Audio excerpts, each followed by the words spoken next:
વૈરાગ્ય મૂર્તિ નિષ્કળાનંદ સ્વામી એમનું જે પૂર્વનું આખ્યાન એ આપણે ગઈકાલે શરૂ કર્યું. આપણે કચ્છમાં કેવી રીતે સત્સંગ થયો એ બધી વાતો પણ સાંભળી અને હવે એ કચ્છમાં શ્રી હરિ રામાનંદ સ્વામીના ધામમાં ગયા પછી 1860ની સાલમાં પધારી રહ્યા છે. હવે એમની લીલા કોઈ અકળ છે. એ વિચરણ કરતા કરતા શેખપાટમાં આવ્યા અને શેખપાટમાં લાલજી સુથારને કહે છે કે અમારે કચ્છમાં જવું છે અને અમને કોઈ ભૂમિઓ બતાવો. લાલજી સુથારને રામાનંદ સ્વામીના વચનથી એક નિશ્ચય થયેલો કે આ ભગવાન છે, સર્વોપરી ભગવાન છે. હવે એમને એમ થયું કે હવે ભૂમિઓ બીજો શોધવો એના કરતાં હું પોતે જ આવું. એમાં એક પંથ દો કાજ જેવી વાત હતી. એક તો મહારાજને રસ્તો બતાવવાનું ફળ પુણ્ય મળે અને બીજું એમના પત્ની અને 2 બાળકો ત્યાં હતા એટલે એમને પણ મળાય. એવો મેળ પાડી અને એ જવા તૈયાર થાય છે. એ સમયે રણનો જે વસમો રસ્તો એ જાણતા હતા એટલે એની તૈયારી રૂપે ભાતું લઈ લીધેલું છે. એમણે 10-12 કોરી જોડામાં સંતાડી જેથી ચોર લૂંટારાઓથી બચાય અને સાથે પાણીની ભમલી પણ ભરી લીધેલી છે. અને એમ કરીને મહારાજની સાથે નીકળ્યા. રસ્તામાં ભૂખ્યો ભિખારી આવ્યો, એને મહારાજે બધું અન્ન અપાવી દીધું. એ કાલ વાતે બધી સાંભળી.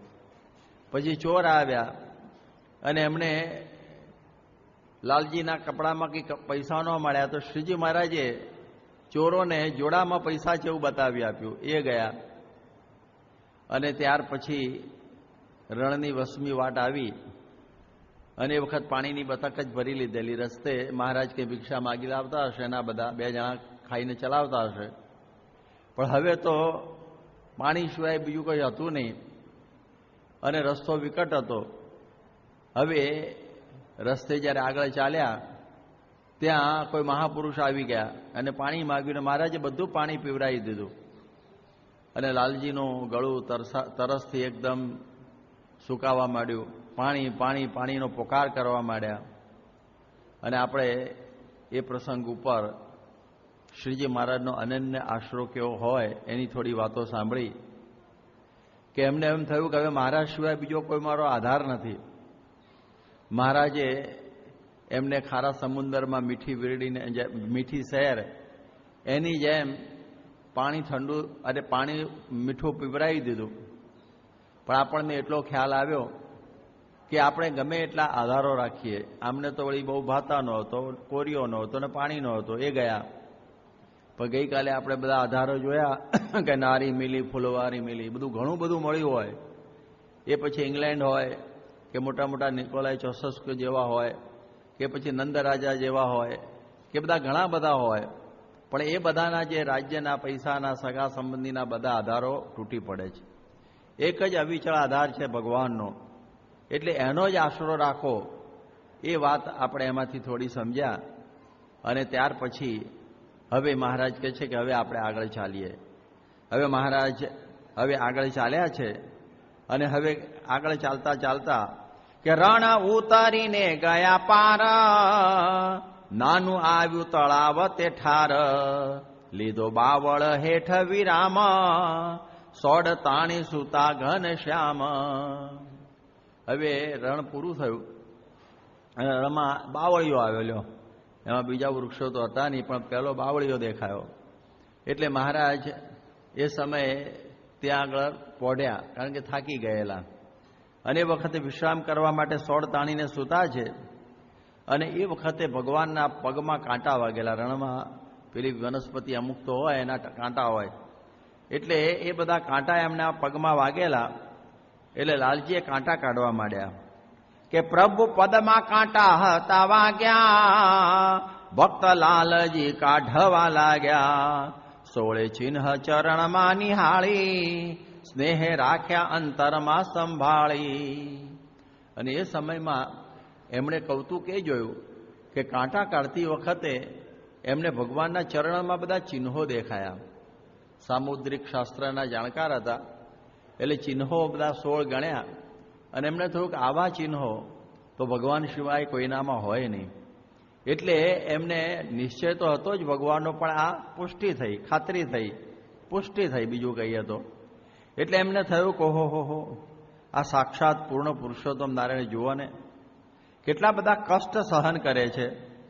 એ ચરણને હવે છાતીએ દબાવે છે કે નિજ મસ્તકે ચરણ ચઢાવ્યા, વળી છાતીની સાથ દબાવ્યા, વધવા ઉદ્ધવી સંપ્રદાય, કેવા કષ્ટ સહે હરિરાય. શીત તાપને વર્ષા સહે છે, રાતે ઉજ્જડ વનમાં રહે છે, સહે આસુરીના ઉપહાસ, તન દુખે ધરે નહીં ત્રાસ. સુખ ઈચ્છે નયા પનયંગ, ફરે વિસ્તરવા સતસંગ. એમને ચરણ તો છાતીમાં દબાવ્યા, માથે અડાડ્યા, પરંતુ વિચારે ચડ્યા કે હો જે પૂર્ણ પુરુષોત્તમ નારાયણ અનંત કોટી બ્રહ્માંડ, જેના એક એક રૂવાડાને વિશે ઉડતા ફરે એવું જે અક્ષરધામ, એના પણ અધિપતિ એવા પૂર્ણ પુરુષોત્તમ નારાયણ હવે આ પૃથ્વી ઉપર આપણા કલ્યાણ માટે, સંપ્રદાયની વૃદ્ધિ એટલે આપણું કલ્યાણ, કે આપણા કલ્યાણ માટે કેટલું બધું કષ્ટ સહન કરી રહ્યા છે. એ ગળગળા થઈ ગયા કે જુઓ આવા રણમાં, અને એ રણમાં વગર પગર ખાય, અણવાડે પગે એ મહારાજ નીકળેલા છે. અને આવા તાપમાં પણ વિચરે છે, ટાઢમાં પણ વિચરે છે, વરસાદમાં પણ વિચરે છે. કેટલું બધું કષ્ટ સહન કરે છે.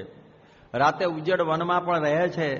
જ્યારે વનમાં નીકળ્યા હશે, એમણે કહ્યું કે જ્યારે અયોધ્યાથી 7 વર્ષ એ કેવી રીતે રહ્યા હશે. એ સમયની આ સમયમાં કોણ એમને ખવડાવતું હશે, કોણ પીવડાવતું હશે, કોણ છત્ર ધરતું હશે. એવા વિચારો એમના મનમાં બધા આવવા માંડ્યા કે ભૂખડીમાં કોણ સુખડી દે તું, કોણ વિમળ પાણી હતું પાણી પાવા, લોજની વાવ.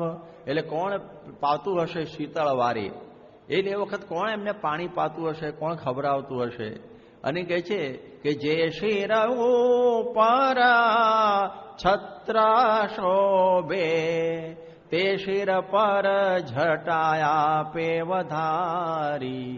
આવી રીતે મહારાજ વિચરતા હતા. કોના માટે? અને જ્યાં સૂર્યનું કિરણ પણ ના પહોંચે એવા નિબિડ અરણ્યોની અંદર શ્રીજી મહારાજ વિચરતા, અને વાઘ સિંહની વચ્ચે વિચરતા. આ બધું કોના માટે? આપણા માટે. એટલે આટલા બધા કષ્ટો સહન કર્યા. આપણે ખબર નહીં હોય કે જગન્નાથપુરીમાં 6 મહિના વાયુ ભરખીને રહ્યા. યાદ રાખજો, 6 મહિના સુધી ખાધા પીધા વગર ફક્ત વાયુ ભરખીને શ્રીજી મહારાજ જગન્નાથપુરીમાં રહ્યા છે.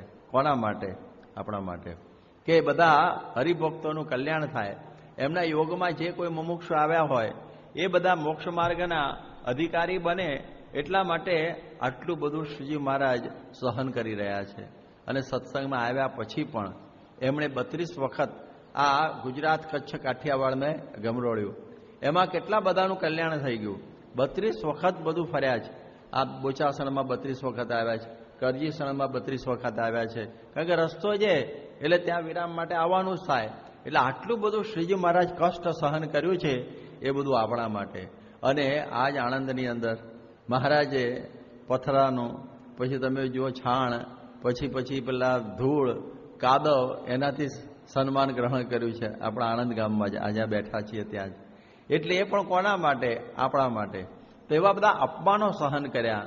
તમે જો અમદાવાદનો સૂબો તેલના ટાંકામાં નાખી દેવા તૈયાર થયેલો, એવું પણ એમણે બધું સહન કર્યું. કાઢી મૂક્યા કે મારું રાજ્ય હોય ત્યાં સુધી તમારે અમદાવાદમાં પગ મૂકવો નહીં. 9 વર્ષ સુધી શ્રીજી મહારાજ અમદાવાદમાં જઈ શકેલા નહોતા. આમ તો જઈ શકે, ભગવાન છે, પરંતુ એમણે આ બધું સહન કરીને આપણને એક સમજાવ્યું કે જુઓ, આ સત્સંગ કરાવો સહેલો નથી. પોતે આ કષ્ટ સહન કરીને પરમહંસોને અને આપણા બધાને પણ એમણે જાણે એક ઉપદેશ આપી દીધો. એટલે આ પ્રમાણે શ્રીજી મહારાજ આસુરીના ઉપહાસ એટલે મશ્કરીઓ સહન કરે. શરીરે કેટલા બધા કષ્ટો સહન કરતા હતા. અને જરા પણ સુખ શરીરે રાખ્યું નથી. બેઠા નથી પગ વાળીને. 49 વર્ષ સુધી ફર કર્યા કર્યું છે એમણે. વિચરણ જ કર્યા કર્યું. તો ગુજરાત, કચ્છ, કાઠિયાવાડમાં હજારો હરિભક્તો એ સમયમાં થઈ ગયા અને કેટલા બધા 6 મંદિરો કરી દીધા, કેટલું બધું કાર્ય કર્યું. ત્યારે આપણે જોયું કે સત્સંગ એમને વધતો નથી. આપણી બધી પરંપરા પણ આ જ માર્ગે ચાલેલી છે. એની પણ થોડી વાત સાંભળી લઈએ.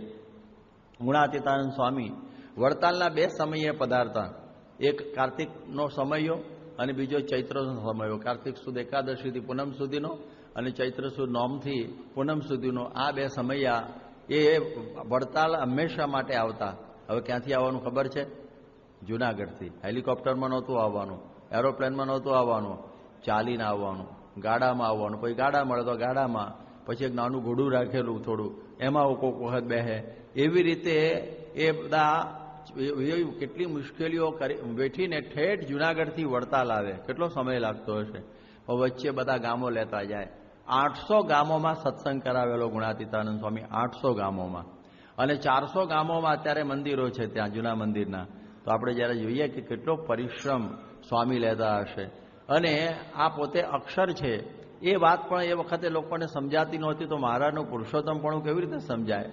તો મહારાજનું પુરુષોત્તમપણું સમજાવવા માટે જબરજસ્ત એમણે એ વખતે પરિશ્રમ કરેલો. એ પણ આખો ઇતિહાસ છે. તો ગુણાતીતાનંદ સ્વામીનો આ એક વિચરણ પણ બહુ જબરું ચાલેલું.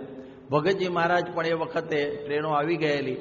તો રાતની ટ્રેનોમાં પણ જાગીને આ પ્રમાણે સત્સંગ કરતા, બધી જગ્યાએ વિચરણ કરતા. વિજ્ઞાનદાસ સ્વામીને એ બધા પણ ત્યાં વલસાડથી ઠેઠ મહુવા વાહણોની અંદર જતા.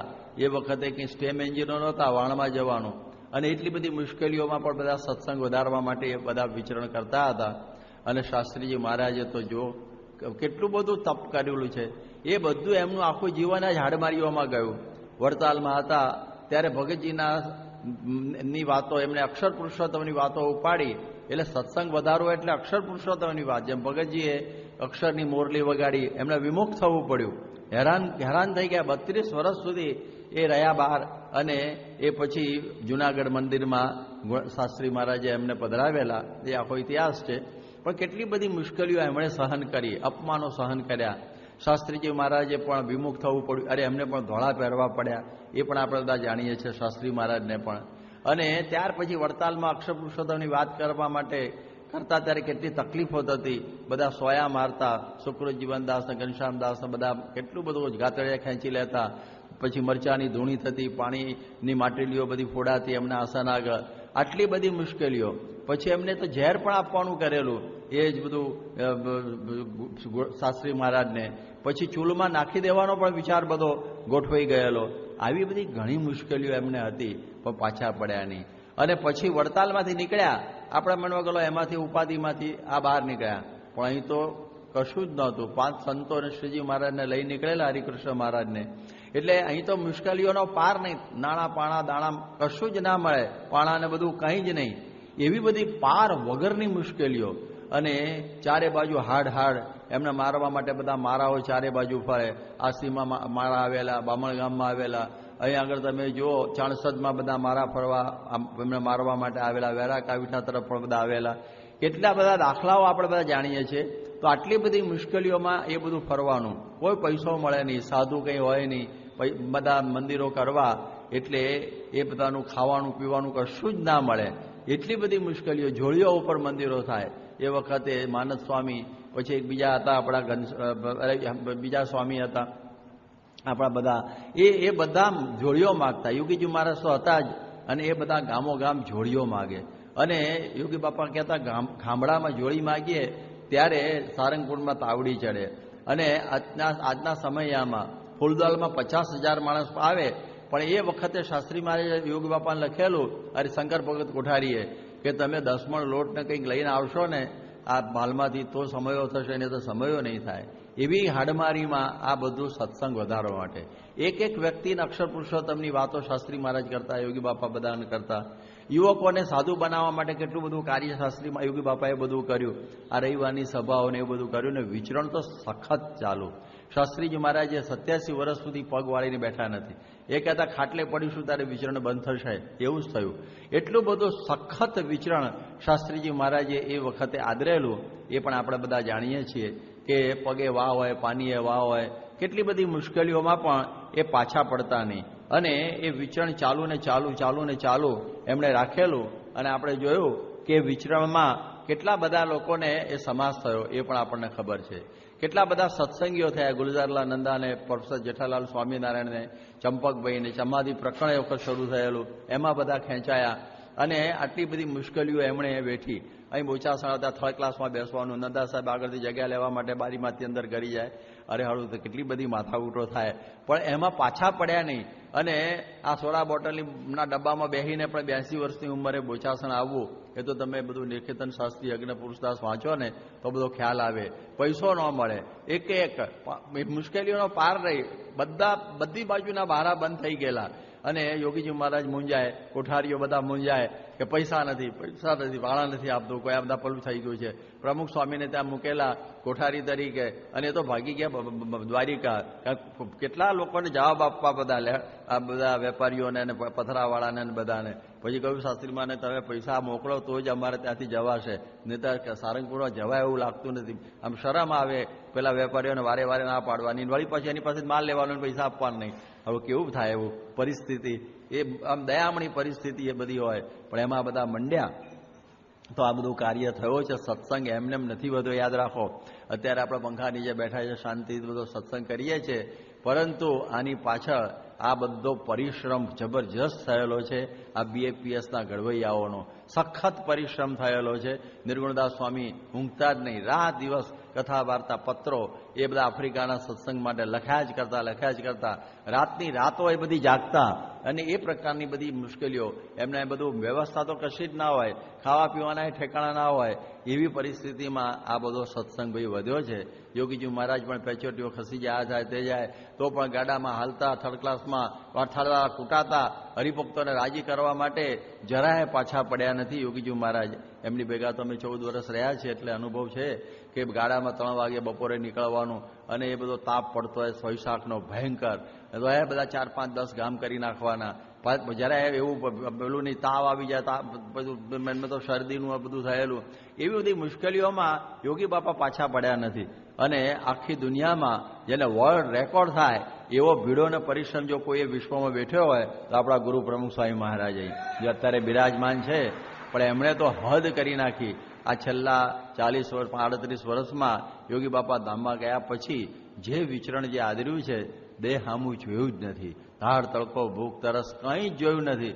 એનો તો હું પ્રથમ સાક્ષી છું. એટલે મને 35 વર્ષનો પૂરો અનુભવ છે એમની સાથેનો, કે એક દિવસમાં મને યાદ છે, હું ટૂંકમાં જ ઝાંખી આપી દઉં, કે આ 12, 13 ગામ થયેલા છે. એક સાથે 157 પધરામણી થઈ. 1976માં એક સાથે એક વર્ષમાં 726 ગામો પણ થયેલા છે. અને એ વખતે વાસદમાં 102 ડિગ્રીમાં 122 પધરામણીઓ થઈ છે. નિર્જરા ઉપવાસ પણ હતો સાથે. એ બધું પણ આપણે જોયું છે. આપ જુઓ કે કેટલા બધા ઉપવાસો અને વ્રતો એમને ઠેઠ સુધી બધા ખેંચ્યા રાખ્યા છે. એની સાથે તમે જુઓ કે પરદેશમાં આખી રાતની રાત આખી ફિલાડેલ્ફિયા બધામાં પધરામણીઓ કરી. આંખે મોતિયા આવ્યા હોય છતાં પણ એમણે પધરામણીઓને પ્રોગ્રામ બંધ રાખાય નહીં. જે થવાનું હોય થાય, દેહનું ભલે ઝામર થઈ જાય, પણ હરિભક્તોને રાજી કરવા છે. અહીં જ આણંદમાં 2:30 વાગે પધરામણી કરીને આવેલા, અને એક હરિભક્ત આવ્યા અને કે મારા ઘેર તમે જઈ આવ્યા, પણ હું હાજર નહોતું, હું આફ્રિકાથી આવ્યો, મનુભાઈ આપણા ધર્મજવાળા, અને કહે છે કે આ મારે આવું થઈ ગયું. સ્વામી પત્તર હડસેડી લીધું કે ચાલો જઈ આવીએ ફરી પાછા. અને 3:30 વાગે આવીને જમ્યા. બપોરે જમવાનું 2:30 વાગે થાય, 3 વાગે થાય.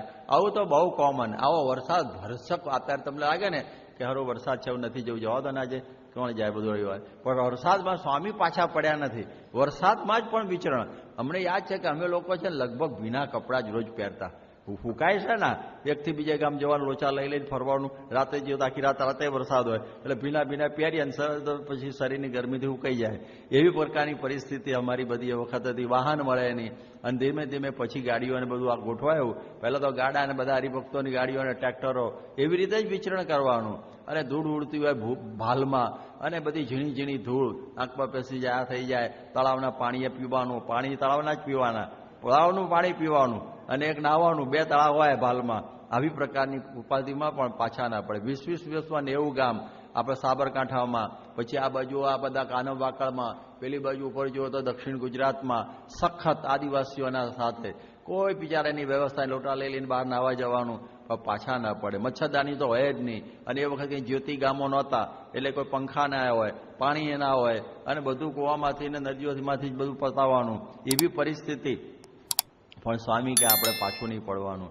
અત્યાર સુધી 2.5 લાખ ઘરોમાં ગયા, 15,000 ગામડામાં ફર્યા અને 51 દેશોને પાવન કર્યા. આવું વિચરણ દુનિયામાં કોઈ ના કરે.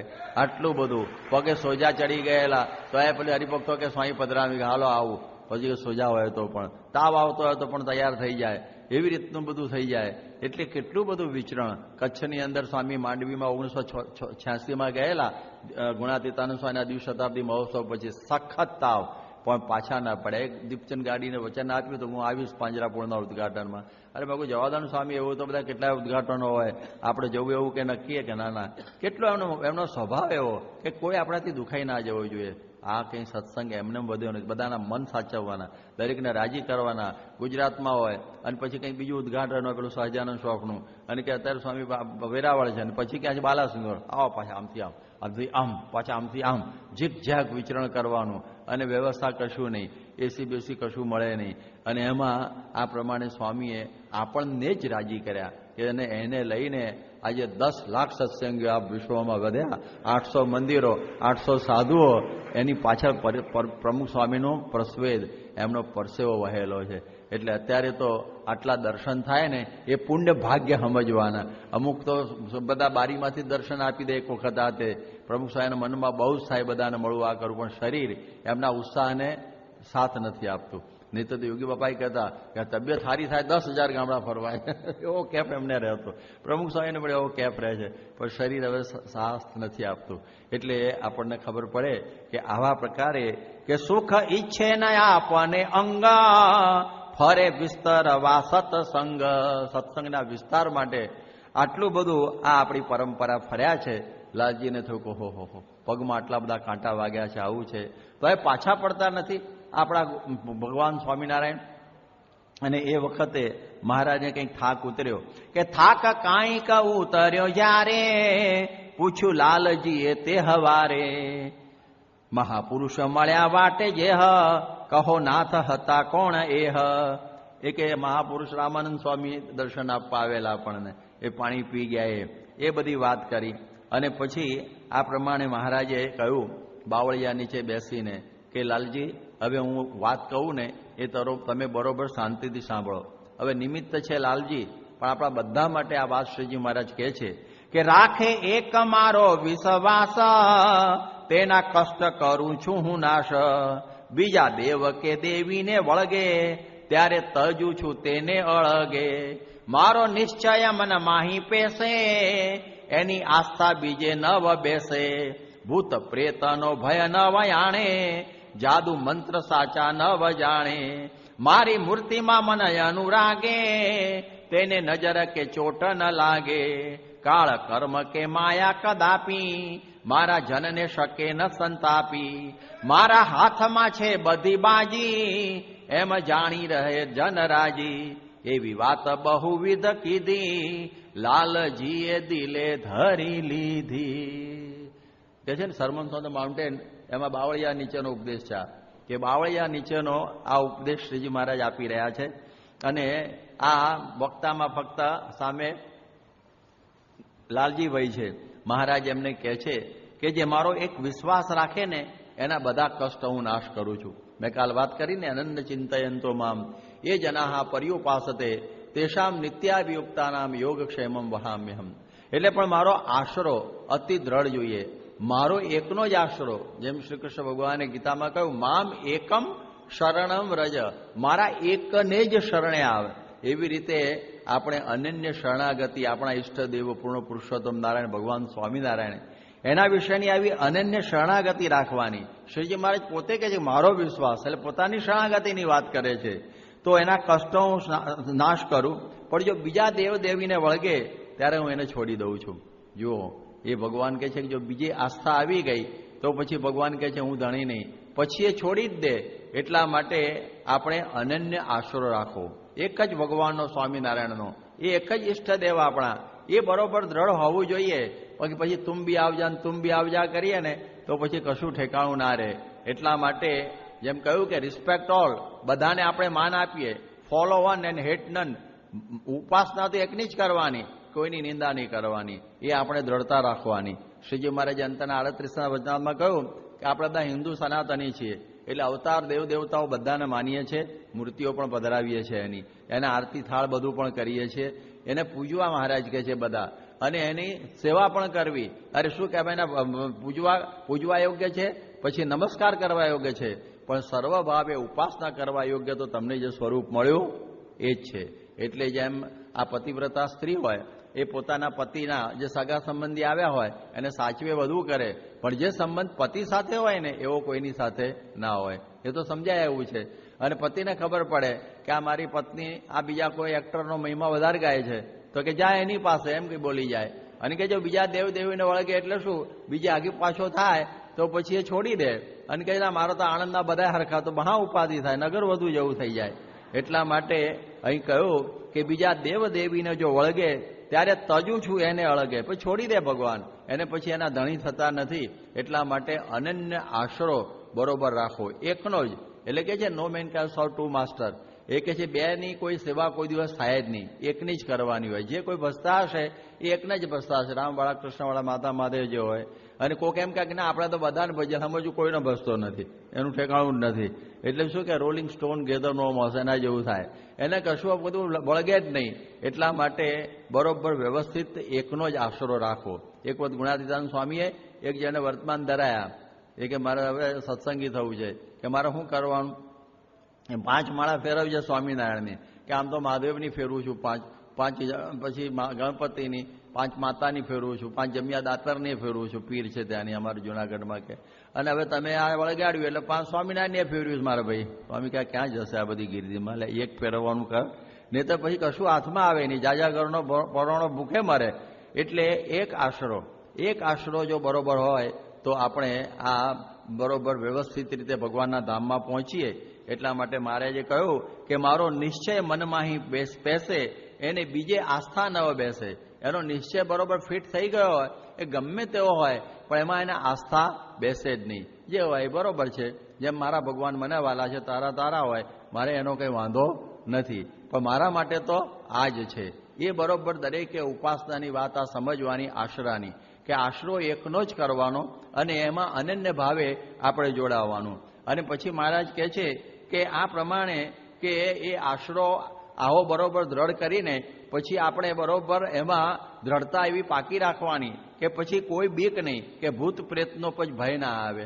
કે ભગવાન સ્વામિનારાયણનો દ્રઢ આશરો થઈ ગયો તો કેવું છે ને કે એ મંત્રથી ભૂત પિશાચ ભાગે, એ મંત્રથી તો સદબુદ્ધિ જાગે, એ મંત્ર જેના મુખથી જપાય, તેના થકી તો જમનાસી જાય. ષડક્ષરી મંત્ર મહાસમર્થ, જેથી સથે સિદ્ધ સમસ્ત અર્થ, સુખી કરે સંકટ સર્વ કાપે, અંતે વળી અક્ષરધામ આપે.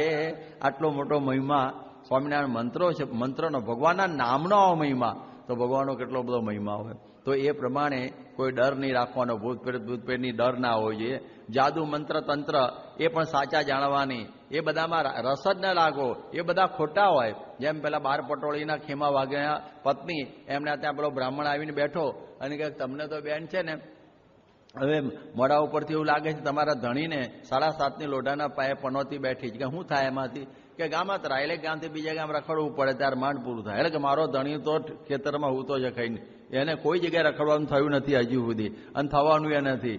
તું ક્યાંથી આવ્યો, કે હું ઠેઠ ગુજરાતથી. તને બેઠી જ, તને 7.5ની પનોતી ફીટ લાગે છે, કે એટલે તું આ રોટલા માટે રખડતો આવ્યો, આ તો તને બ્રાહ્મણ જોઈને પાણી આપ્યું, હાલતો થા.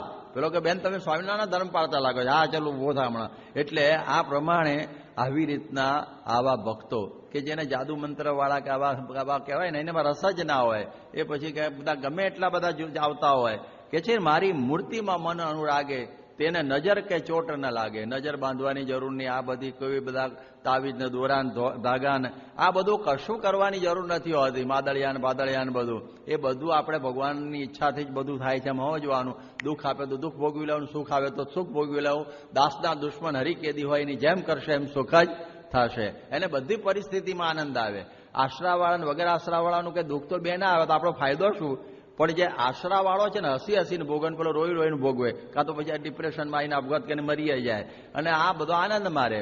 જેમ પ્રભુદાસ આપણા આનંદમાં હતા અહીં વિદ્યાનગરમાં, અને જ્યારે આફ્રિકા છોડવાનું થયું એટલે બધા તો બહુ ઘણા લોકો ડિપ્રેશનમાં હતા, ઘણા ગાડા જેવા થઈ, ઘણા આપઘાત કરી દીધો, ઘણા દાખલાઓ બનેલા કોકના બધા. પ્રભુદાસને કહ્યું તમારે શું કે ધોતિયું પહેરીને ગયો અને 40 વરે પાટલું પહેરીને આવ્યો, એમાં શું ફરક પડે છે કે એને દુઃખ આવે તો આનંદ, સુખ આવે તો પણ આનંદ.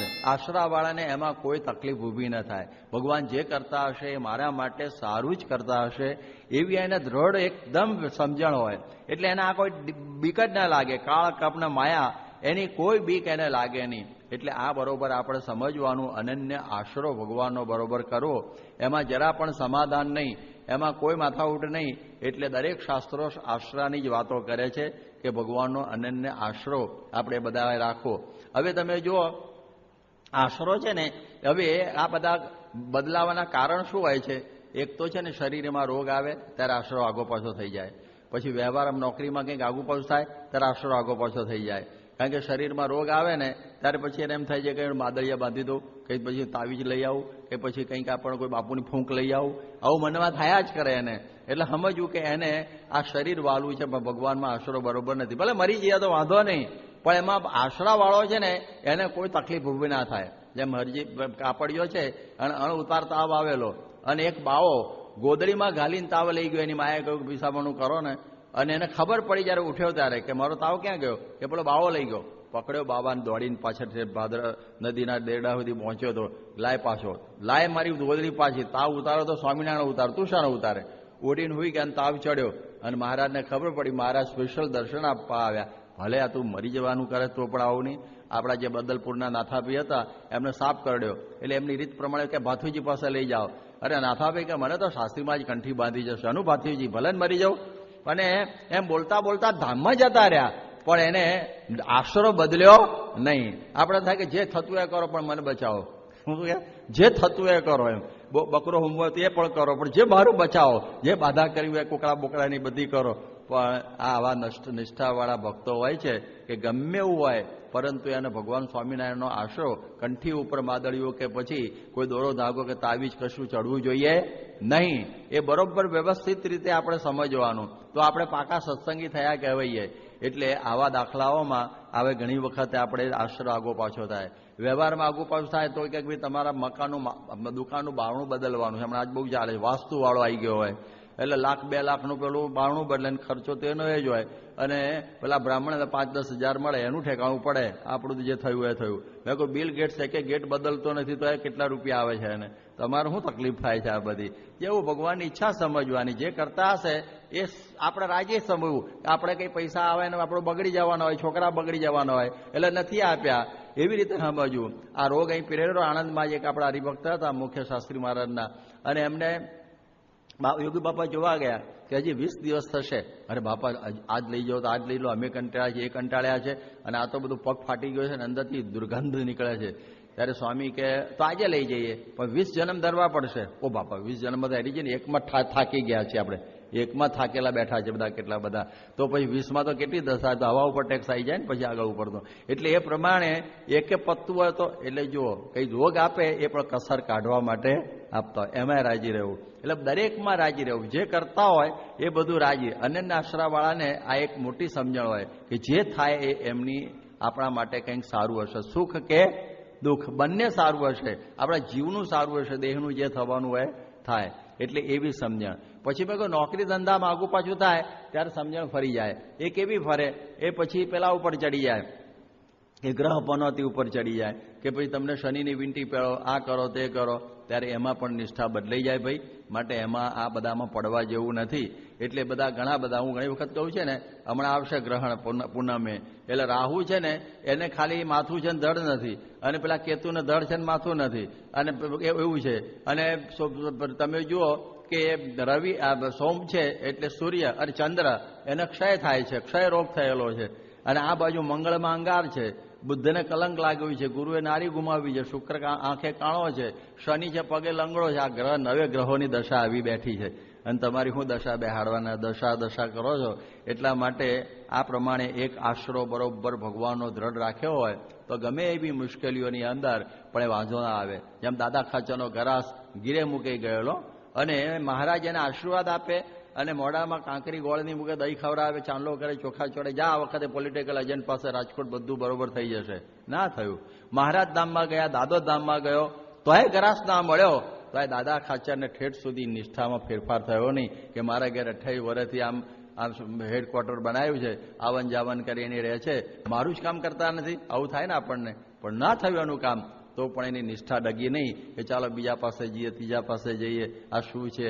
ત્યારે આવી નિષ્ઠા મહારાજે ક્યાં વાત કરી છે. એને પેલા બાવળિયા નીચે બેસીને લાલજી સુથારને કહે છે કે આવી નિષ્ઠા બરોબર પાકી તમે રાખજો તો હું તમારી બધી પ્રકારની જીવની રક્ષા કરીશ. દેહનું તો જે થતું એ થશે, પણ જીવ આપણો અક્ષરધામમાં ચોક્કસ જાય પાકી નિષ્ઠા હોય તો. નહીં તો બીજા લોકમાં જવું પડે અને હેરાન થવાનો પાર નહીં. અને આવી વાત કરી અને પછી કે હાલો હવે આગળ જઈએ. પછી ત્યાં થકી ઉઠી સીધા આવ્યા, ગામ આધોઈ આગળ આવ્યા. કહે કૃષ્ણયાપુરમાં સીધાવો, માગી ભિક્ષા તમે અન્ન લાવો. હવે શ્રીજી મહારાજ કે અત્યાર સુધી તો હું ભિક્ષા માગતો હતો બધા તમારા માટે, અને બધું જતું રહેલું એટલે કંઈ, પણ હવે મારી ઈચ્છા છે કે તમે આ ભિક્ષા માગો. એટલે એ સમયમાં એકદમ ચમકી ગયા. એટલે લાલજીએ કહ્યું મહારાજ તમે ભિક્ષા માગવાનું કહ્યું તો વાંધો નથી, પણ તમને ખબર છે આ ગામમાં મારાથી ભિક્ષા ના મગાય. કે કેમ આ ગામમાં? આ ગામમાં કે ગામમાં હું ઘોડે ચડેલો, આ મારું સાસરું છે, એટલે આ ગામમાં મારે ભિક્ષા ના મગાય. એનું કારણ કે છે કે માટે સુણી લાલજી બોલ્યા વચન, મને ઓળખે છે ત્યાંના જન, માટે ભિક્ષા મેં કેમ મગાય, ઉપહાસ અતિ ઘણો થાય, બહુ મશ્કરી થાય. અહીં હું જો ભિક્ષા માગું ને તો બધું કેટલું બધું, કારણ કે એના બધા લોકો મને જમાઈ કે આ બધા ગામના વાળંદ હોય, બીજા હોય, બધા હરિજન હોય, ઓહો જમાઈ આવ્યા, આમ આવે, આખા ગામના જમાઈ ગામડામાં તો. એટલે એ દ્રષ્ટિથી આ ગામમાં તો મને તમે આગ્રહ ના કરો, મારાથી ભિક્ષા બહુ મગાવશે નહીં, કારણ કે મને બધા ઓળખે છે એવું બધું મને લાગે છે. ત્યારે મહારાજે કહ્યું કે તમને બધા ઓળખે છે? બધા ઓળખે, બહુ વખત આવ્યો છો ને એમ તમે. તો પછી તમને કોઈ ન ઓળખે આવા કરી દઉં તો? કે પ્લાસ્ટિક સર્જરી કરશે, શું કરશે, કોઈ ન ઓળખાય એવું આખું તમને કોઈ ના ઓળખે એવા કરી દઉં. બહુ વિચારો પડી કે બહુ ભારે કહેવાય બધું, મને કોઈ ના ઓળખે એવા કે તમને એવું કરી દઉં. કે ત્યારે શ્રીજી કહે કરું એમાં, તમને ઓળખે નહીં જેમ. કે કેવી રીતે? કઈ ઓરાવો નજીક બોલાયા. અને પછી પેલી જોડી હતી ને એમાં કાતર લઈને આવેલા શ્રીજી મારા ઠેઠ ગઢડેથી, કોણ જાણે કાતર. એ કાતર કાઢી. પહેલાના સમયમાં છે ને લોકો મુંડન તો કરાવતા, ચોટી રાખે. મુંડનનો રિવાજ હતો પહેલા સમયમાં, આમ ચોટી રાખે અને મૂછો રાખે, થોભિયા રાખે. એટલે મહારાજે એમને લાવી અને પછી શું કર્યું કે પછી કહ્યું કે એમ કહી મૂછ કાતરી નાખી, માથે ચોટલી પણ નહીં રાખી. મૂછો કાતરી નાખી મહારાજે કાતરથી, ચોટલી કાઢી નાખી, થઈ ગયું બધું ચોખ્ખું. અને પછી શું કર્યું, પાછું જોડીમાં બીજું લઈને આવેલા. આ તો બધું વેલ પ્લાન્ડ હશે, કોણ જાણે. કે કાઢી વસ્ત્ર કોપી ન ધરાવી, અંગ પર અલફી પહેરાવી. એ કે ચલો આ બધા છે ને આ અંગરખૂન ને આ બધું કાઢી નાખો. અને હવે આ પ્રમાણે છે ને હું આ લાવ્યો છું અલ્ફી. અલ્ફી ખબર છે આમ એક સાથે પેલી બોલર શૂટ જેવી હોય, આમ સીધી એક જ હોય એવી અલ્ફી લાવેલા, કોપીની અંદર પહેરી લો. અને આ પ્રમાણે બરોબર થઈ ગયું. એટલે વિચારો પડી ગયો, ભારે થયું આ તો. અને પછી પાછું શું કર્યું કે ધાર્યું નામ તે નિષ્કુળાનંદ, ઉપજ્યો ઉર માહી આનંદ. અને કે છે હવે તમારું કુળ જતું રહ્યું, તમે અચ્યુત ગોત્રી થઈ ગયા. આપણે બધા અચ્યુત ગોત્રી કહેવાય. એટલે ભગવાન અચ્યુત કહેતા ભગવાન, એ જ અમારું કુળ થઈ ગયું. એટલે એ પ્રમાણે એમને અચ્યુત ગોત્રી બનાવી દીધા. અને પછી કહ્યું કે હવે તમને નહીં ઓળખે કોઈ. અને પણ એ પણ આનંદમાં આવી ગયા કે વાહ મહારાજ તમે મારા મનની આશ પૂરી હો. મેં રામાનંદ સ્વામીને કહેલું એ મને સાધુ કરો, ત્યારે રામાનંદ સ્વામીએ કહેલું કે સમય આવશે ને ત્યારે હું તમને સાધુ કરીશ. એટલે મારા મનની હામ તમે પૂરી કરી. મહારાજ પણ રાજી થયા. મારા મનમાં હું પહેરાઈશ તો શું થશે એનું. પણ એ રામાનંદ સ્વામીના વચનો, શ્રીજી મહારાજે જે પેલું અઠવાડિયું 10 દાડા જે કથા કરેલી ને પેલું ઘડતર, આ બાજુ એ લાકડાનું ઘડતર કરતા હતા, શ્રીજી મહારાજ એના અંતરનું ઘડતર કરતા હતા. એટલે બધું સંસાર હોય, બધું આસાર છે, આ તે બધું તો ફિટ બેસી ગયેલું. એટલે એને વાર ન થઈ આ ત્યાગ કરતા. અને જેમ જીભ ઉપરથી થૂંક ફેંકી દે, કાચો દોરો જેમ તોડી નાખે, એમ એણે સંસાર ફેંકી દીધો. એટલે એમના જ પદમાં એમણે ગાયું છે કે ધન્ય ત્યાગ વૈરાગ્યને તજી જેણે તનડાની આશજી, કુળ તજીને નિષ્કુળ થયા જેનું કુળ અવિનાશજી, હું બલિહારી એ વૈરાગ્યને. તો જુઓ, કુળ તજી નિષ્કુળ થયા તેનું કુળ અવિનાશજી. એવી પ્રકારે એ આ ભગવાનનું આ આદેશ માની અને તરત જ એમણે આ સ્વીકારી લીધું કે મહારાજ હવે તમે બરોબર કર્યું, મને સુખ્યો કરી દીધો. પછી મહારાજે બીજો ધડાકો કર્યો. આ પહેલો તો થયો, એ સેકન્ડ ધડાકો કે હવે તમે માગવા જાઓ ભિક્ષા. ક્યાં જાઓ મહારાજ? પણ કે એમ નહીં કે હવે તમે ભિક્ષા માગવા જાઓ ને એ તમે તમારા સાસરે જઈને ભિક્ષા માગી આવો. ગામમાં ઓછા છે, ગામમાં ઘર ઓછા છે, બધા કેટલી પ્રકારના ઘરો છે, અને મારા સાસરાનું ઘર મારે જવાનું. આ કેવું કહેવાય કે તમે તમારા સાસરે જઈને ભિક્ષા માગી આવો. હવે ત્યાં તો એમની પત્ની પણ હતી, 2 છોકરા હતા, આ બધું ત્યાં હતું. મનની વાતો મનમાં રહી ગયેલી, એમને મળવાનું હતું. આ તે એની જગ્યાએ આ નવો જ આ બની ગયું. એટલે આપણે એને અંતર રંગાઈ ગયેલું. એને અંતરમાં આ મહારાજના શબ્દો પેસી ગયા. મહારાજ જાઓ ઉપડો ત્યારે. અને સુતારવાડમાં ગયા. અને એ વખત કરશનજી સુથાર એ એમના સસરા, એનું ઘર ત્યાં એ સુતારવાડમાં ડેલીમાં. અને ત્યાં જઈ અને એ તો રસ્તો ખબર જ હતો ઘર પણ એમને.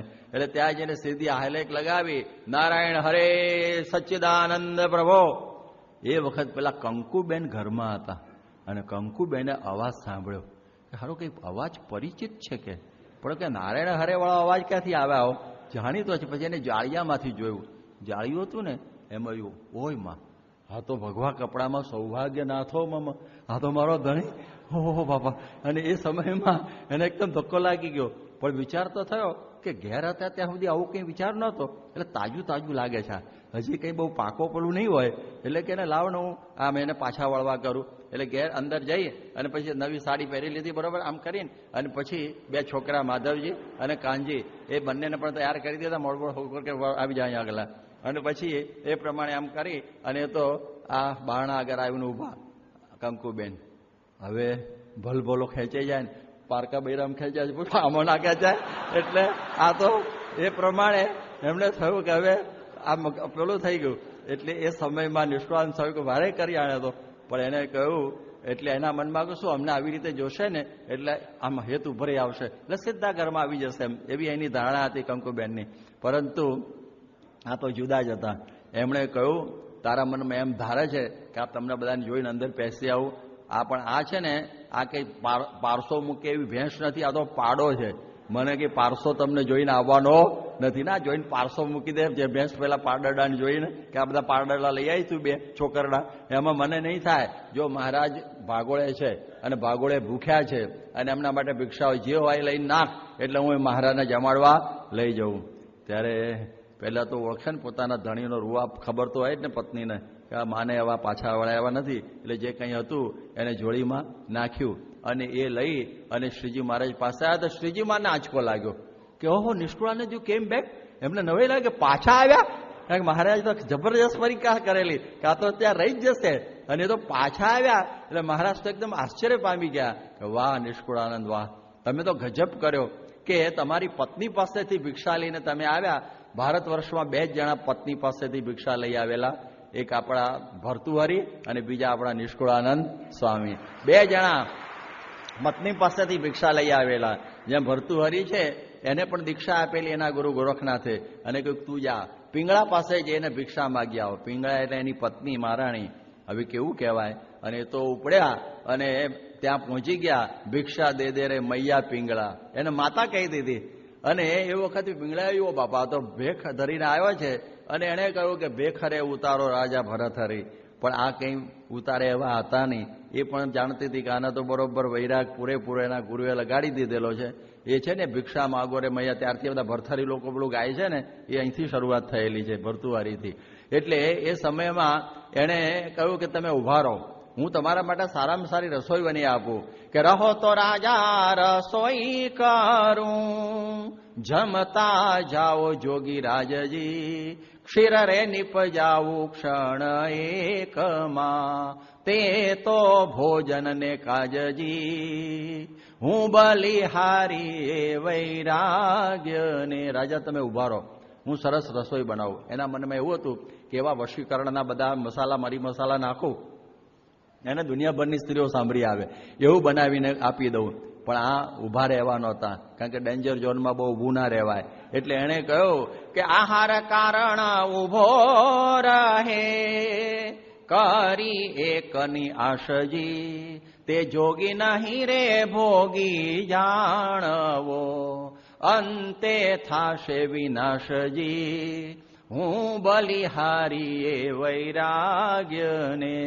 આહાર કારણ ઉભો રહે જોગી ના કહેવાય. હો, આપણે કંઈક તમે સ્વામી આવજો ને અમારા ગામમાં, કેરી ટાણે આવીશું, અત્યારે હું લઈ જાય લેવા દેવા કે ચોમાહામાં. એટલે એવા કંઈ આપણું કલ્યાણ ન કરે. કેરી વખતે આવીશું ને રાણે વખતે આવીશું ને કંઈ રસોઈ હારી હોય ત્યારે બોલાવજે ને, એનાથી કલ્યાણ ના થાય આપણું. એ ભજન કરે બરાબર છે આપણું, પણ કલ્યાણ ના કરી શકે.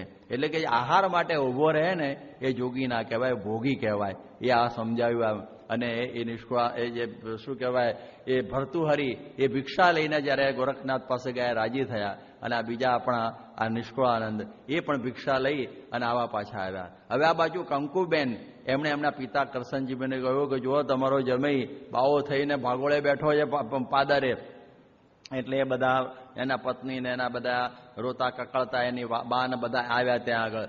અને મહારાજને જરા ઠપકો આપવા માંડ્યા કે મહારાજ તમને કંઈ હુજ્યું નહીં, અને મારા જમીને મારી જ પાદરે અહીં મૂંડ્યો તમે, આ કેવું કહેવાય? એટલે મહારાજ તો એકદમ અલગાર્યા હતા કે આ રહ્યા તમારે જમે, લઈ જાઓ લઈ જાઓ ને, આ બેઠા. એટલે હવે નિષ્ણાંત સ્વામી ઉપર આવ્યું. એટલે નિષ્ણાંત સ્વામીએ, એ તો કવિ હતા અંદરથી જ, એટલે એમને કવિતામાં એમણે કહ્યું જુઓ તમે તો આ પ્રમાણે અમારા જમાઈ કહેવો, આ કર્યો, અને આપણે તો બધું આ ધંધો કરતા બધો સુતારીને આ તે આ બધા તમે આ માગવાનું આ બધામાં ક્યાં ચડી ગયા? ત્યારે એમણે કહ્યું કે મેં હું આદિ અનાદિ, આ તો સર્વે ઉપાધિ, સદગુરુ મિલિયા અનાદિ, મિટ ગઈ સર્વે ઉપાધિ, કહા કાષ્ટ ને કહા કુહાડા, કહા હે ગઢન હારા, જબ તે મોએ સદગુરુ મિલિયા મિટ ગયા સર્વે ચારા, મેં હું આદિ અનાદિ. એને તો ધમધમાયું કે આ પ્રમાણે હું તો આદિ અનાદિ છું, અને આ પ્રમાણે આ તમે આ મને ક્યાં પાછો વળવા આવ્યા છો? પાણી મેં સે પુરુષ બનાયા, મલમૂત્ર કી ક્યારી, મિલ્યા રામ ઓર સર્યા કામ, અબ ન રહી કાહુ સે યારી. હવે મારે કંઈ નથી, આ તો પાણીમાંથી વીર્યમાંથી માણસ બને, અને એમાંથી આ બધો તંત્ર ચાલે. હવે મારે આમાં કોઈ રહેવાનું નથી. કોણ માત અને કોણ તાત, કોણ પછી કે છે ભગીની ને ભ્રાત, અને કહ્યું કે કોણ ભાઈ ને કોણ ભગીની, બ્રહ્મ હમારી જાત. એટલે પેલાને થોડુંક આ તો ભારે કરી, આ તો બહુ જબરો છે, અને આવવાની ઘસીને ના પાડી દે છે.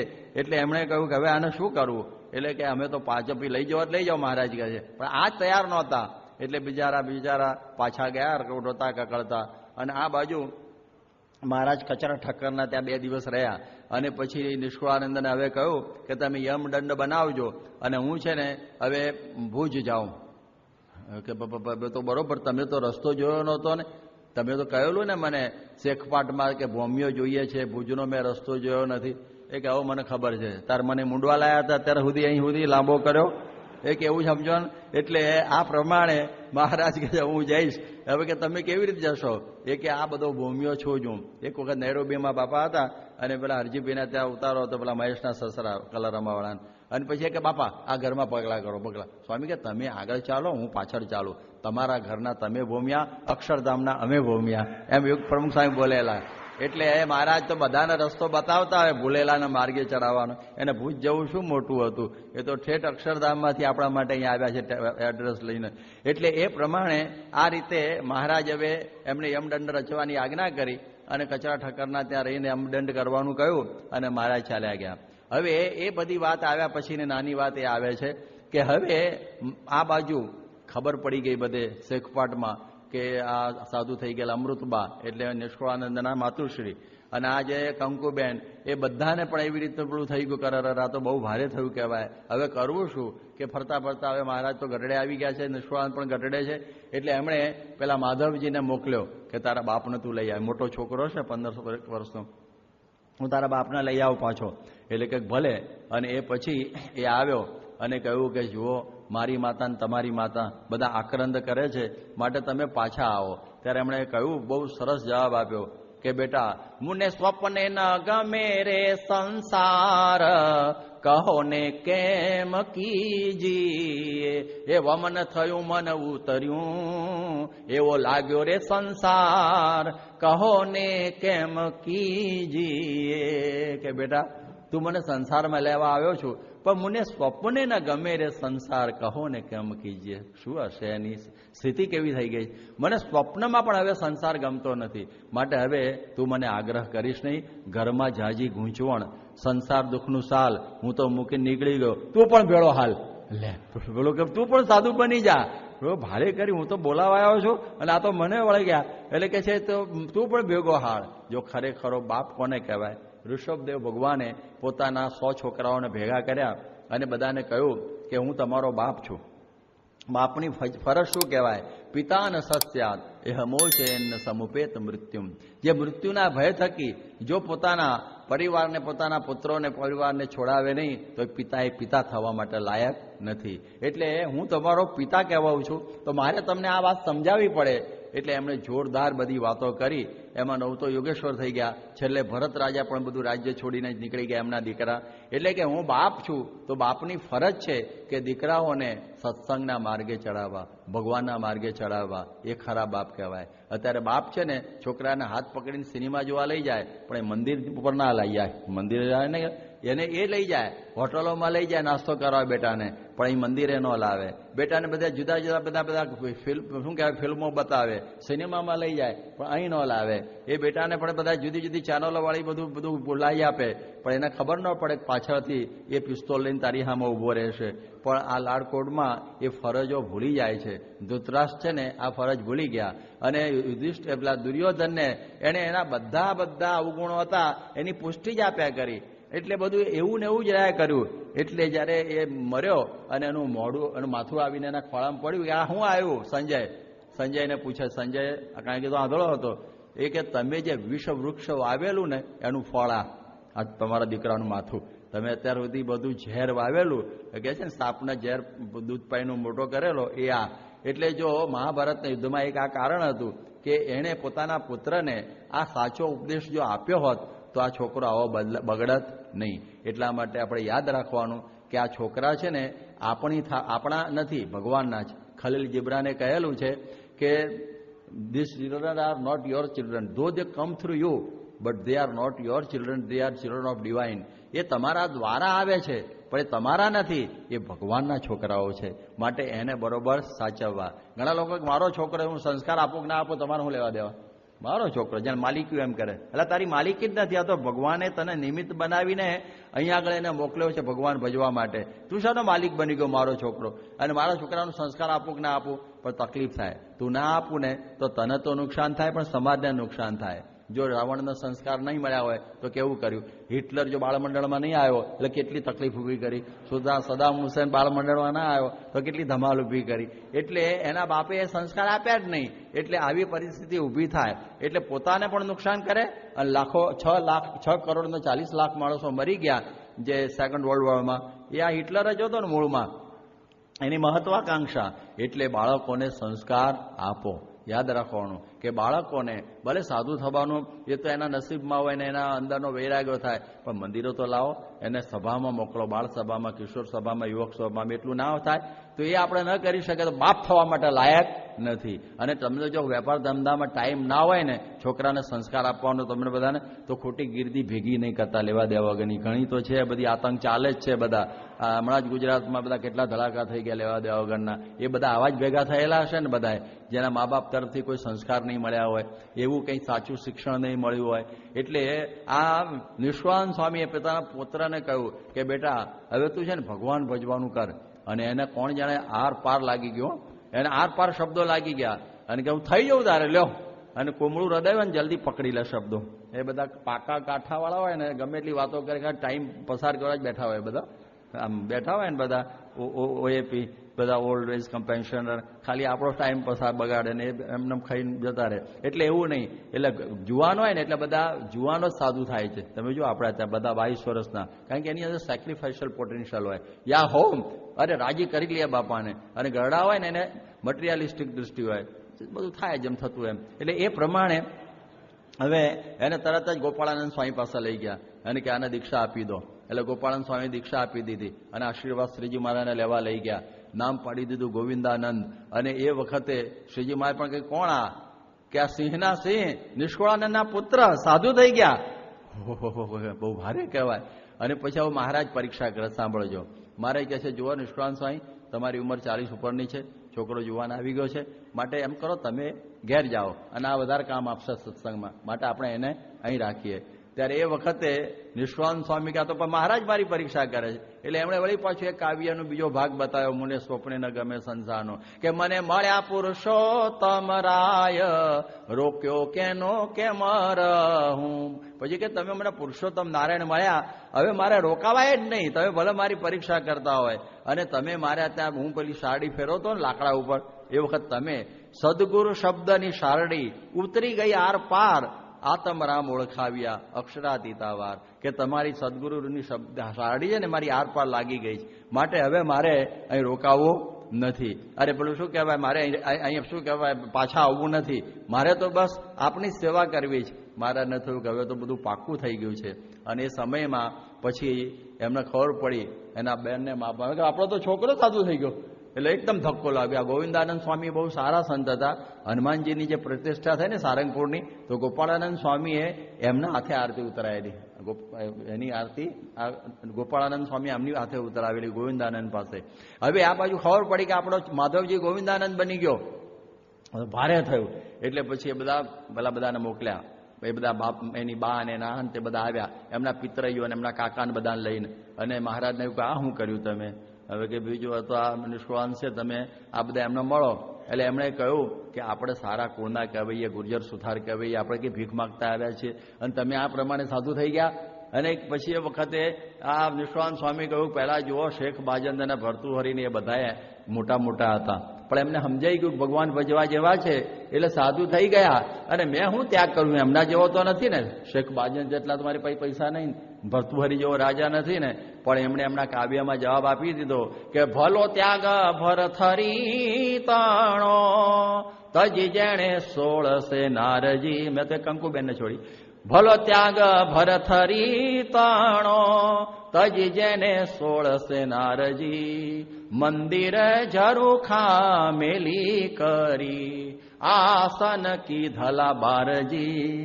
કે આવા પૂર્વે થયા છે. મારી પાસે શું હતું, કુવાડો ને પેલું જ હતું, એમાં શું મોટી વાત છે. અને શેખ બાજંદ કેવા હતા કે ઉઠી ન શક્યો ઊંટીયો, બહુ બોલાવ્યો બાજંદજી, એને રે દેખીને ત્રાસ ઉપન્યો, લીધી ફકીરી છોડ્યા ફંદજી. આવા મોટા શેખ બાજંદ.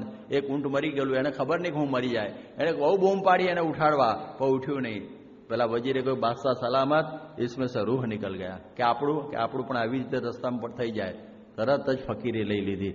એટલે કહે છે કે મારો ત્યાગ તો એની આગળ કંઈ નથી. એટલે બધા પિતરાઈઓ અને બધા બિચારા કાકાને બધા નિરાશ પાછા ગયા. પછી એની માને એકદમ કેફ આવી ગયો, અમૃતબાને, અને એને કહેવરાયું કે જો હું તારી માં છું અને મારો તારી ઉપર અધિકાર છે કહેવાનો, અને તારે માને રાજી કરવી જોઈએ, જનની જન્મભૂમિ સ્વર્ગાદપી કરી હશે, એટલે તારે માતાને આ રાજી કરવી જોઈએ, મારો હક છે તારી ઉપર, મેં તને જન્મ આપેલો છે, મારી કુખે તું જન્મ્યો છું, એમ કરીને એમણે કહેવરાયું. ત્યારે કે માને તમારે ક્યાં શું કહેવાનું? એટલે એમણે 12 પદો લખીને એને માને મોકલ્યા, જે જગ પ્રસિદ્ધ પદો છે. 12 પદો એની માને લખીને મોકલ્યા. અને એમાં કે તમે માં કરો છો ને, તો માં કોને કહેવાય? એમ કરીને એને પહેલા પદમાં કહ્યું કે જનુની જીવો રે ગોપી ચંદની, પુત્રને પ્રેર્યો વૈરાગ્યજી, ઉપદેશ આપ્યો એણી પેરે, થયો સંસારીડો આગજી, જનુની જીવો રે ગોપી ચંદની. કે તમે માનો અધિકાર લઈને આવ્યા છો, ખરી માં તો ગોપીચંદની, કે જેને પુત્રને વૈરાગ પહેર્યો. એક વખતે આ ગોપીચંદને રાણીઓ નવરાવતી હતી અને એની માં ઝરૂખામાં ઊભી જોતી હતી મુગ્ધ ભાવે. અને એ વખતે એના પતિ યાદ આવ્યા કે મારા પતિની પણ આવી જ કંચનવણી કાયા હતી અને એ પણ ચાલી ગઈ, આનું પણ આવું જ થવાનું. આંખમાંથી દળદળ આંસુ પડ્યા, ડૂસકું આવી ગયું અને એના ખભા ઉપર, બળા ઉપર આંસુ આવ્યા. ગરમ ગરમ. એણે ઉપર જોયું કોણ રડે છે, તો એની માં કે માં તમારી આંખમાં આંસુ? જો કોઈ આંગળી કરી હોય તો આંગળી કાપી નાખું, કુડી નજરે જોયું હોય તો એની આંખ ફોડી નાખું. મારી માની આંખમાં આંસુ કેમ? કે બેટા એવું કશું નથી થયું. તારા પિતાની કંચનવણી કાયા મને યાદ આવી, એવી તારી પણ કંચનવણી કાયા છે. મને એમ થાય છે કે તારું ધન રે જોબન જૂળ થાશે, કંચન જેવી કાયા તારી રાખમાં રોળાશે. કે આવી રીતે તું રાગમાં રહે છે, એક વખત આ રાખમાં રોળી જશે. એકદમ વિચારમાં પડી ગયો કે માં એનો કોઈ ઉપાય ખરો? કે એને ઉપાય ખરો કે નાશવંતયા દેહ વડેથી અવિનાશી ફળ લેવું જી, પતરાળાને જમી કરીને બહાર ફેંકી દેવું જી. લાડવા જમીન પતરાળું ફેંકી દે છે, આમાં દેહ છે ને એનાથી ભગવાન ભજી લેવા બેટા, આ ફેંકી દેવાનું છે.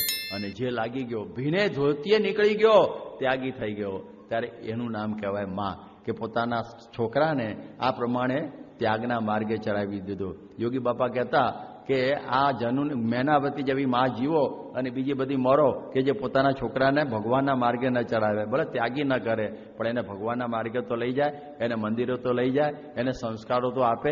એવી પ્રકારનું જો ન આપી શકતી હોય તો એ માં થવા લાયક નથી. એટલા માટે ઋષભદેવે કહ્યું છે કે જનની ન સાસ્યાત એ હમોચે ન સમુપેત મૃત્યુ.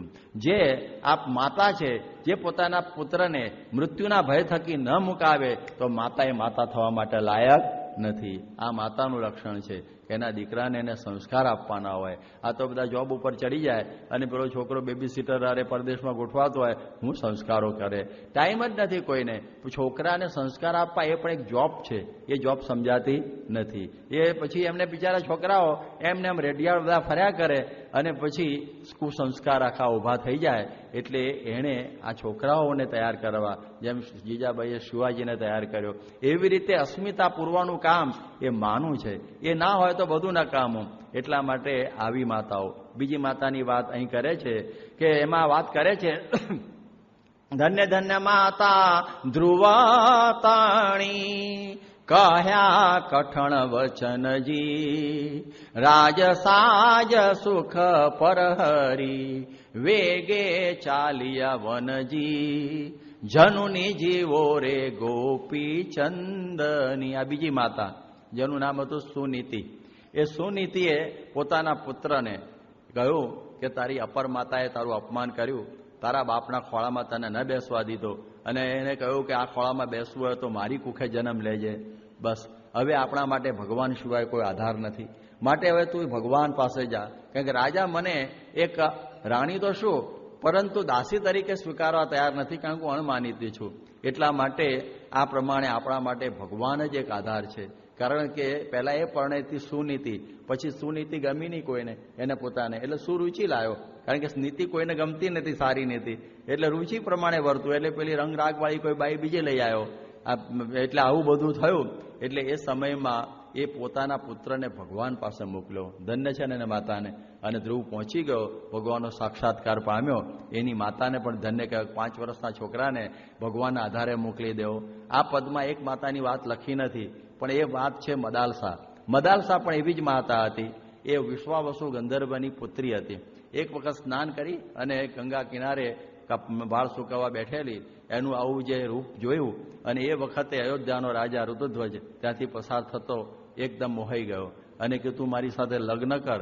એણે કહ્યું લગ્ન કરું પણ એક શરત, કે શું? કે જે પુત્ર બધા થાય સંતાન એની ઉપર અધિકાર મારો પણ તમારો નહીં.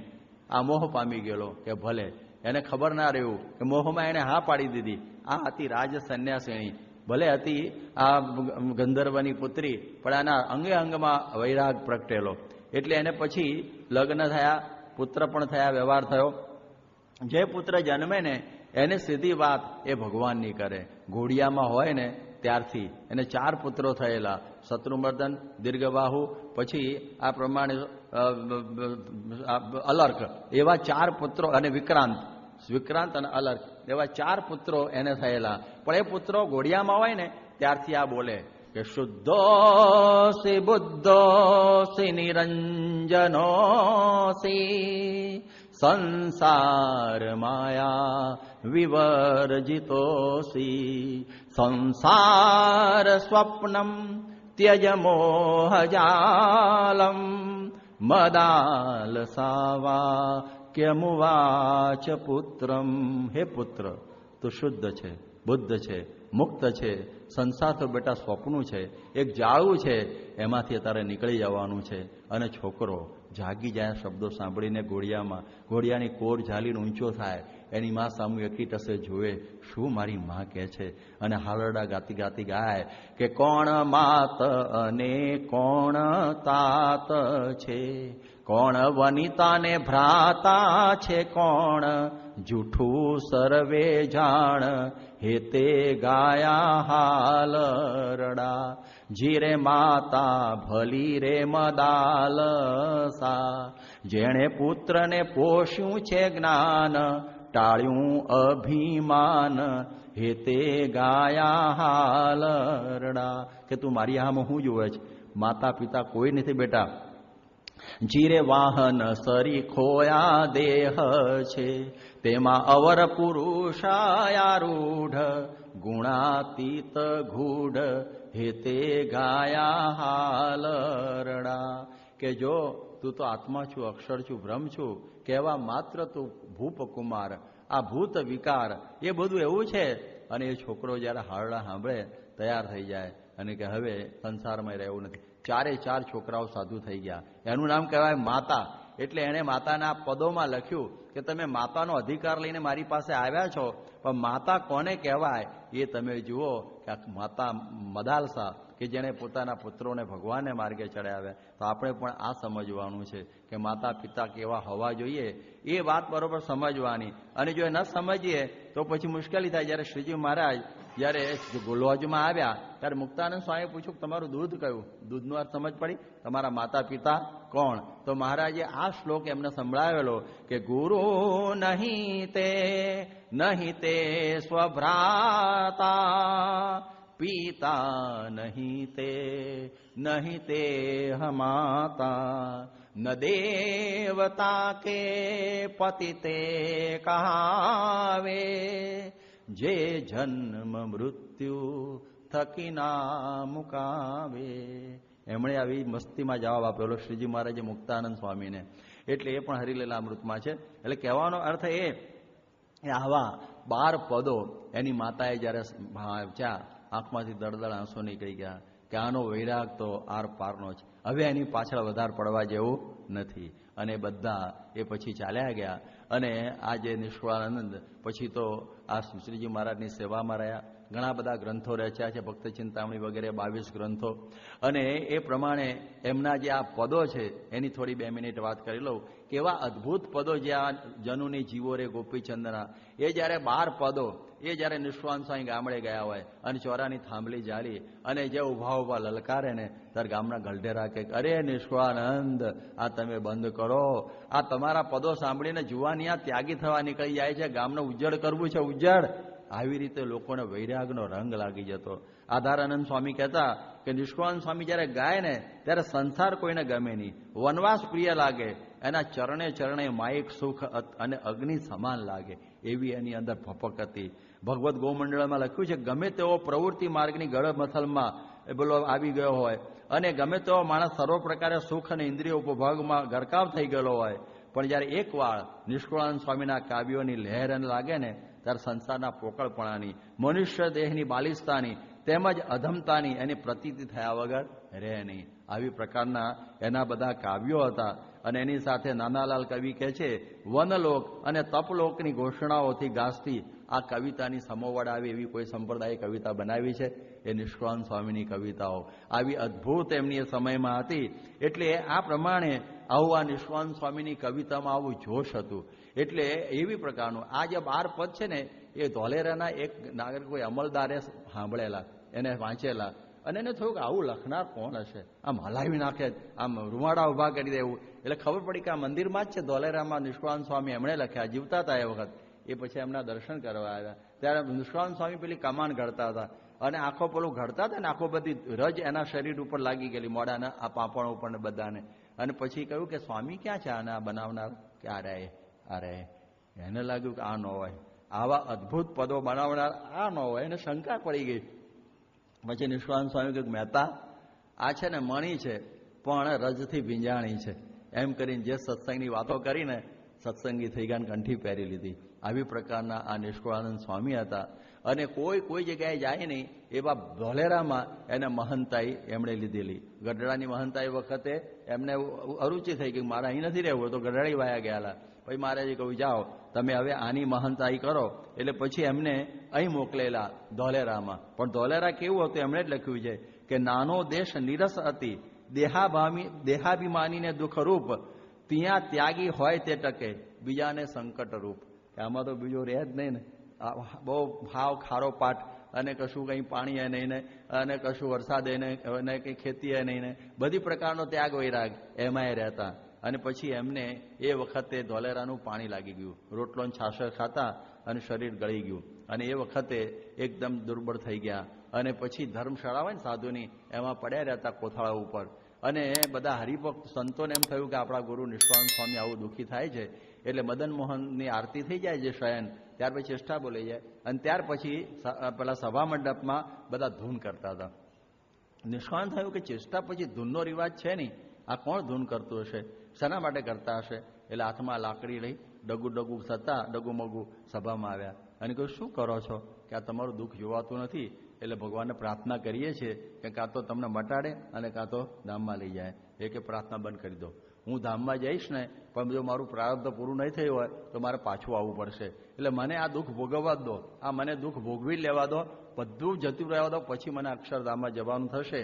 તમારા માટે ધૂન કરતા નહીં. હવે યાદ કરો કે જ્યારે એ મહારાજની સાથે નીકળેલા અને જ્યારે કચ્છના રણમાં પાણી પેલી બતકમાં પાણી ખલાસ થઈ ગયેલું અને તરસ લાગી હતી, ત્યારે પ્રાણના માટે પોકાર પાડતા હતા, મને બચાવો, મને બચાવો. અહીં આગળ એમને બચાવવા માટે ધૂન થાય છે, ત્યારે કે બંધ કરો, બંધ કરો, બંધ કરો, મારું એ બધું ભોગવવા લો. આ સત્સંગની કેટલી ઊંચાઈ ઉપર ચડી જવાય છે. આપણે સત્સંગ કરતા એ ઊંચાઈએ નિષ્કુળાનંદ સ્વામી એવા મહામુક્ત આવા ઊંચાઈએ પહોંચી ગયેલા મુક્તરાજ. આપણે તો બધા મુક્ત જ કહીએ છીએ. એટલે એવી પ્રકારના નિષ્કુળાનંદ સ્વામી. અને પછી વિક્રમ સંવત 1904ના રોજ, 4ની સાલમાં 82 વર્ષની ઉંમરે એમણે ધોલેરામાં દેહ છોડી દીધો. અને ત્યાં ધોલેરાની પેલી બાજુ એમનું શું અગ્નિ સંસ્કાર કર્યો છે. ધોલેરા પેલી બાજુ જ્યાં સુથારોના ઘર છે. એટલે એ વખતે એમણે એવું કહેલું કે મારા અગ્નિની જ્વાળાઓ જે તરફ જશે એ બાજુ સત્સંગ વધશે. એમાંથી આમ નામ શું, હરિતિલક એમાંથી આવી ગયા, એ બાજુ પવન ગયો હશે એટલે એ પ્રમાણે ત્યાંથી અહીંયા આવી ગયા.